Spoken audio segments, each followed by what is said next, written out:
Silverstone prometeu tudo e entregou o impossível. Uma corrida extremamente maravilhosa com o primeiro pódio de Nico Hülkenberg. E vamos também falar sobre Gabriel Bortoleto no vídeo de hoje aqui no Drive-Thru, onde você está pagando uma punição de 10 minutos assistindo todo esse vídeo. Então já se inscreve, deixa seu like, compartilhe para pessoas pagar essa punição junto com você. Beleza? Bora pro vídeo. Oi, meu nome é Ravi Ribeiro e Nico Hülkenberg é um piloto que muita gente desacreditava do seu potencial. Quando ele chegou a Sauber, muitas pessoas duvidavam que ele iria fazer um grande ano. Falavam que ele já estava velho, acabado, e pra que a Sauber procurou ele? Bom, tá aí um motivo e foi bem claro. Hülkenberg era muito zoado antes disso, porque ele já estava velho, não tinha pódios, e pilotos mais jovens como Lando Norris, Oscar Piastri, Max Verstappen já estavam conquistando seus pódios há muito tempo. Tanto que esses três estão batalhando pelo título, e Nico Hülkenberg estava bem lá atrás, esperando só a sua vez. E bom, numa euforia, num grande clímax, Hülkenberg conquista seu primeiro pódio. E claro, teve polêmica no pódio da McLaren, a Mercedes e a Aston Martin cumprimentaram o piloto, entregaram champanhe para ele, fizeram uma boa ação do dia. Mas vamos falar por partes. Vencer o Hamilton dentro de Silverstone é uma missão praticamente suicida e impossível. Até porque todo mundo sabe que o Hamilton ele é bastante cuidadoso em sua casa. Não erra quase nunca, não deixa se afetar pelos estratégias da Ferrari, ele é mais braço do que carro nessa pista. E foi confirmado porque nas últimas voltas, quando teve chuva, o Hamilton dominou. Então ele teve um braço forte, conseguiu tentar ultrapassar, fez uma boa corrida de recuperação, de passagem, chegando na P4 e estava ameaçando o Nico toda hora. Mas a Sauber fez uma estratégia perfeita para o Hülkenberg, que fez ele, atenção, que fez ele ganhar. Pois ele conseguiu segurar a P3, fazer a P3 de forma perfeita, não perder a posição e conseguiu ganhar seu primeiro pódio de uma forma eufórica, onde que Gabriel Bortoleto cumprimentou seu companheiro de equipe, que infelizmente, no caso do Bortoleto, abandonou porque ele colocou os slicks na hora errada.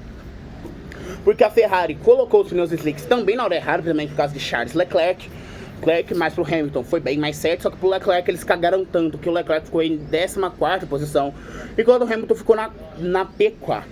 E aí a gente chega no debate sobre o Leclerc, vamos falar mais um pouquinho dele, mais um pouquinho depois, vamos voltar pro foco do Hülkenberg. E o Hülkenberg foi a melhor coisa que a Sauber poderia ter contratado. Ele conseguiu seu primeiro pódio agora, mostrou que ele tem um bom talento, dentro que em condições desfavoráveis o Hülkenberg vence. Ou seja, o carro da Sauber ele tem problemas visíveis ali, fez uma boa largada, fez uma boa estratégia.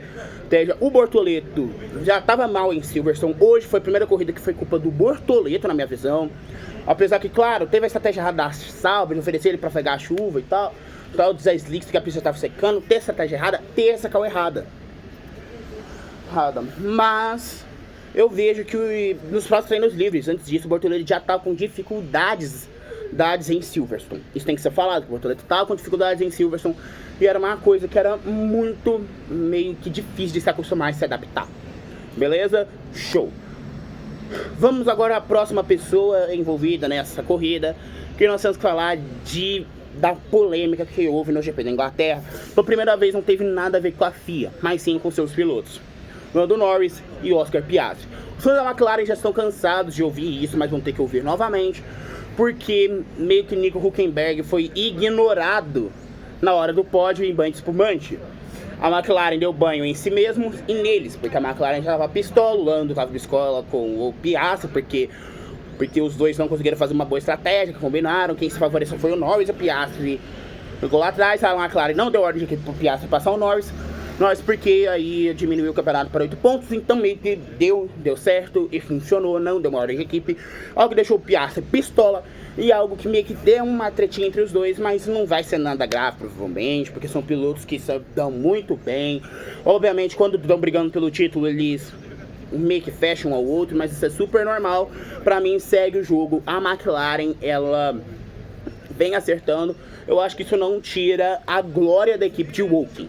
Repito, eu acho que esses problemas não tiram, e pode ser até considerado meio bestinha, mas, cara, se você for meio que pra sensação, tipo, pô, porque na sala do pódio, quando foi o Piastri quem guiou o Hülkenberg até lá muitas pessoas falaram que esse ato foi de deboche, O Hülkenberg nem sabia que tinha que levar o capacete pra sala do pódio e tal. Obviamente, eu não acho que foi isso. Eu acho que o Piastri falou, não, ele não sabe, vem comigo e tal. Pode ter de deboche no ar, acho que os comissários podiam ter explicado pro Hülkenberg as condições, como é que funciona, porque ele não tinha entrado lá. Lá era um lugar no dia que, Sauber não entrava desde 2012. E o Norris trouxe o capacete do Hülkenberg, colocou lá, o Hülkenberg recebeu o troféu de Lego. E na hora do espumante, na hora do champanhe, o Hülkenberg, ele foi ignorado na hora. Ele não foi bem tratado, algo que meio que deixa as pessoas em dúvida sobre a McLaren. Se eles foram babacas, se eles foram incompreensíveis e insensíveis nesse assunto. Eu acredito que, mudando de cenário porque eu tô na escola, não foi um alvo de meio de piadas, um alvo que foi pra debochar do Hülkenberg. Obviamente que na hora do espumante eles ignoraram o Nick, só deram banho só no engenheiro da equipe e fizeram isso. Não acho que isso pode ser considerado uma coisa babaca de ser, acho que eles estavam felizes com o pódio do Nick, mas não comemoraram. Aí logo depois disso a gente viu o seguinte. Gente, que essa que é a cena que deixa o povo em dúvida. Dúvida sobre o Oscar Piastri e etc. A parte que ele pergunta como que consegue seu primeiro pódio e ele já ser feito de Lego. Aí que pode ser considerado um deboche mesmo, porque o Hülkenberg ele falou, não, eu gosto de Lego, eu posso deixar pra minha filha brincar, então, cara, pra mim tá de boa. Só que, claro que foi uma pergunta meio constrangedora, porque, você falar isso pra um piloto de Fórmula 1 que meio que ganhar de caminhar, eu acho que foi uma piada meio no timing errado da questão e poderia ser muito bem interpretado por outras pessoas. Eu não duvido que o Oscar ele tava querendo debochar. Eu acho que o Oscar tava querendo ser brincalhão, então e tal. Porque o Nico ele é um piloto muito querido no grid. Tanto ele, tanto o Bortoleto são pilotos muito queridos pelo grid. Tirando alguns pilotos, obviamente, Sainz. Tanto que, cara, o Hülkenberg ele parece que é mó de boa. E eu acho que meio que ele não levou pro coração isso e tal. Tanto que depois as equipes gostam tanto do Nico que a Mercedes entregou champanhe, a Aston Martin também. Isso é uma coisa normal da Fórmula 1. Agora vamos falar da Ferrari de Leclerc. Charles Leclerc é um piloto que pode ser um novo Jean Alesi, pode ser um fracasso total, com a expectativa que a gente tem no Leclerc de ser campeão do mundo, de ganhar taças, empilhar títulos, ser campeão. A gente tem uma expectativa completamente disso no Hülkenberg. No Leclerc. Mas por que isso não acontece até agora, porque ele foi campeão? Porque meio que o Leclerc ele sempre vive rodeado de polêmicas. Uma delas a Ferrari não blinda, pelo fato da imprensa pegar muito pesado com o Leclerc, ele não ter uma terapia, um tratamento para se blindar disso, ele não sofrer tantas críticas, dupitar com as críticas que a Fórmula 1 gera para ele. Mas a gente pode falar da questão que o Leclerc ele sempre envolveu na polêmica das namoradas, então, mulher nessas vezes isso atrapalha muito o piloto de Fórmula 1. Podemos nos explicar que o Leclerc ele é um piloto que ainda está em adaptação, que o carro nunca foi entregue de boa forma, que ele teve muitos erros em 2022, que ele seria sem campeão se não fosse erros da Ferrari. Então, obviamente, tem vários problemas envolvendo o nome de Charles Leclerc e muitos deles são extra-pista e a Ferrari não soube proteger o produto. Eu acho que boa parte disso é culpa do Leclerc, ele não soube adaptar-se com a fama. Quando o Hamilton chegar, ele não soube entender isso direito. Eu acho que ele ainda está meio que tentando se acostumar, porque o carro antes era muito focado para ele, tinha resultados melhores. Hoje o carro do estilo do Hamilton, e eu acho que ele não consegue se adaptar ao estilo do Lewis. Então eu acho que isso é algo preocupante sobre o Charles Leclerc. Eu acho que ele é um ótimo piloto. Eu contrataria ele para minha equipe, eu deixaria ele na Ferrari, então, porque eu torço para a Ferrari. Eu acho que é isso. O Leclerc está tendo problemas extra-pista. E eu tenho também que falar depois sobre um outro assunto também, comentar nesse vídeo sobre o GP da Inglaterra, sobre a mídia britânica. Mas vamos lá, vamos pro próximo. Red Bull Racing. Red Bull. Max Verstappen, a gente sabe que é o principal piloto, é tudo, Deus, amor, primeiro, tesão da Red Bull. Sempre vai ser assim e sempre foi. Pronto, a partir de agora. Porém, acho que agora a Red Bull começou a meio que pegar demais e favorecer o Max. Obviamente tem equipes que eles favorizam o primeiro piloto, claramente. Tanto que o Schumacher teve isso na Ferrari, demitiu o chefe, Senna. Também teve suas coisas assim, Prost e tal. Mas a sua equipe. Só que quando a gente colocando a culpa agora no Max pela demissão do Christian Horner. E, cara, vamos lá. O Horner já tinha desentendimento com o Verstappen, o pai do Max. Então o Verstappen pai, ele já tinha desentendimento com ele porque não estava dando as melhores condições para o filho e tal. Além disso, teve a questão que que ele queria demitir o Helmut Marko várias vezes, o próprio Horner. Horner falando que ele não estava mais adiantando. Também que teve negócio sobre a Porsche, poderia já a Red Bull, eles recusaram. E eu acho que tá começando aí a gente entender o motivo. A Red Bull Racing não soube administrar suas prioridades. Porque focou tanto no Verstappen que não conseguiu ter resultado com os outros pilotos. Tanto que o Horner, ele sempre tentava mandava, vamos focar tudo no Max, estratégias melhores pro Max, e deixar o Tsunoda se ferrando. Ou o Pérez, ou o Gasly, ou o Lawson, ou o Albon, e às vezes até no passado o Ricardo. E essa é a questão. Eu acho que obviamente teve muito culpa do Horner ele tentar priorizar o Verstappen.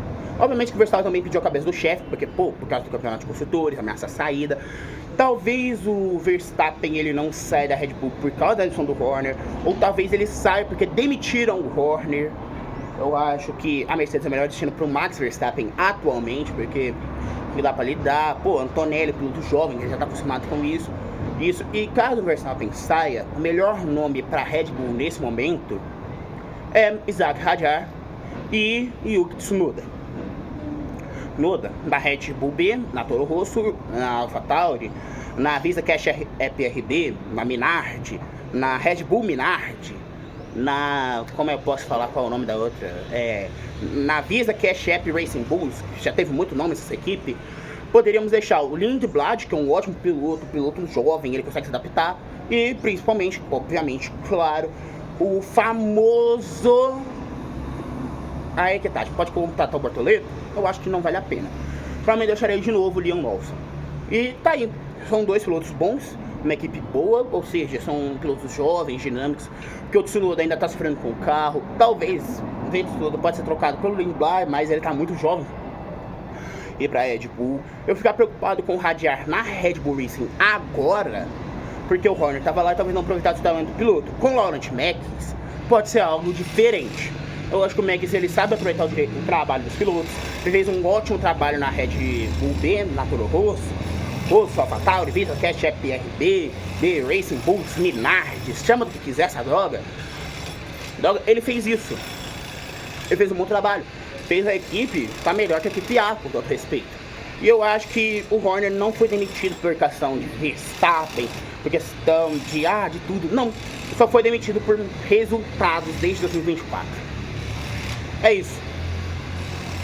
O Horner foi demitido porque resultados. Essa é a questão. O Horner não estava entregando mais nada em 2025, 24, porque ele tentou blindar o Max. O Max deve ter tido culpa indiretamente. Eu acho que o Max tem culpa indireta, não diretamente nesse caso. Mas é bem plausível isso na Red Bull. Ou eles querem demitir por causa de resultados. E a coisa mais certa que existe. Resultados é que definem tudo. E foi por causa de resultados. Não foi para priorizar o Verstappen.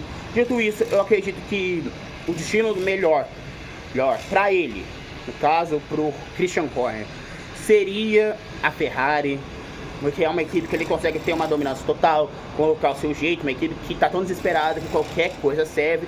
Fred Vasseur é um bom chefe de equipe, mas talvez deixe ele como engenheiro, que é uma coisa que ele sabe fazer melhor, e deixa o Horner com a mão de ferro sendo o chefe de equipe, como foi Jean Todt e o Ross Brown. Ross Brown era um bom chefe de equipe, mas também era um excelente lente estrategista, excelente lente construtor, então meio que ele tinha uma noção dessas coisas.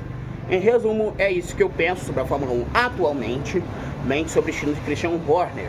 Eu acho que para a Ferrari seria muito produtivo ter um chefe de equipe desse jeito, com o Fred Vasseur sendo engenheiro, projetando os carros, igual o Adrian Newey. Eu acho que isso poderia sair uma boa solução para a Ferrari e para a Red Bull.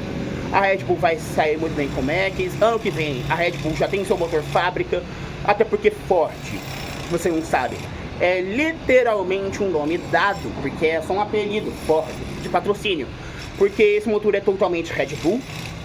Esse motor, ele é feito pela Red Bull, Powertrains. A Red Bull ela não pode ser de fábrica, porque tem muitas questões nisso aí, até porque, pra quem não sabe, a Red Bull ela não pode ser fábrica, porque ela não fabrica tantos carros como esse, também nem fabrica carro. Então eles têm que fazer uma forma indireta, como já fizeram com o Tag Porsche, mas é o motor de Renault que eles usavam. Agora a Red Bull vai construir seu próprio motor. Motor 2022 nem foi motor deles, eu falo que o motor da Red Bull de 2022 foi motor Honda rebatizado. Em resumo é isso. A Red Bull, ela podia muito bem usar a Red Bull Powertrains como uma equipe que tá fabricando, mas todo mundo sabe que é da Red Bull, então eles referiram a Ford pra falar, ó, a gente não é equipe de fábrica, a gente é equipe de cliente, mas todo mundo sabe que a Red Bull vai fazer todo o trabalho. Sobre a imprensa britânica, eu vi isso, mas questão do DTS, que é a questão de vilanizar pilotos como o Lando Norris, não vilanizar, no caso, colocar como santos pilotos como o Lando Norris e George Russell e demonizar Max Verstappen. Por que isso? Porque Max Verstappen é uma pessoa que não é muito querida na imprensa britânica, é uma pessoa que é muito polêmica por lá, uma pessoa que é muito conhecida, tem uma fama que muitas pessoas não gostam do Verstappen, que é verdade, e o DTS intensifica isso, mostrando o Verstappen como vilão, porque ele só quer focar na vida real dele e correr, porque o DTS é uma série focada em drama, em problemas que às vezes nem existem entre os pilotos. E claramente teve manipulações para favorecer pilotos como Lando Norris e George Russell, mostrando o Verstappen como antipático. Entendeu a lógica? Então é algo que, se você quer assistir Fórmula 1, cara, assiste corrida, tenta focar nas notícias. Caso que eu indico é o Splash and Go. Tem o podcast que pode é esse, que é muito legal, sobre Fórmula 1 do Kevin Nicholas, do FH e do Clube da F1. Com o Fred Ginos. Ginos, pra quem não sabe, o Fred Ginos basicamente é ele. Eu indico esses canais. Muito obrigado, pessoal, se vocês terem gostado, deixa seu like e fui!